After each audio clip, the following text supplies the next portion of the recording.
Donc en fait, on a aussi des lignées. Hein, c'est ça qu'on découvre à travers les mails d'Epstein, c'est ces lignées étranges avec les mails de la petite fille de Jack Lang à Jeffrey Epstein, etc., qui en parlent comme d'un sugar daddy. On se demande même s'il n'y a pas presque un lien familial, puisque à un moment donné, la famille de Jack Lang hérite d'une partie de la formule de la fortune de Jeffrey Epstein. Donc en fait, on va découvrir tout ce système, mais qu'on connaît déjà, puisque une conférence de Bettina Reims, qui est une Rothschild, c'est la branche, c'est une branche de la famille Rothschild, qui est la cousine de David de Rothschild, elle est déclarée au musée d'art et d'histoire du judaïsme, comme on disait dans ma famille, Vice is nice, but incest is best because it stays in the family. Et puis comme on faisait très souvent dans ces familles-là, Vice is nice, but incest is best because it stays in the family.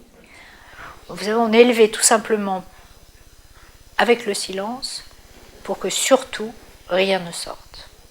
À partir du moment où, et d'ailleurs je le vois bien, j'écris un roman, et merci beaucoup madame, j'ai été aussi sincère que possible. Mais au fond, j'ai écrit le 10e de ce que j'aurais pu écrire. J'avais sans arrêt des barrières, des balises, des phares qui s'allumaient. Je n'écrirais jamais. Parce que on parlait d'Alexandre Jardin, évidemment que je suis contre le principe, mais même si je voulais, j'ai déjà l'impression d'avoir terriblement transgressé. Hein, le vice c'est bien, mais l'inceste c'est mieux parce que ça reste dans la famille.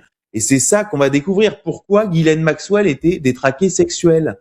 Quand on recueille les témoignages des proches de Ghislaine Maxwell, et vous dites, bah oui, mais quand vous voyez la relation qu'elle avait avec son père.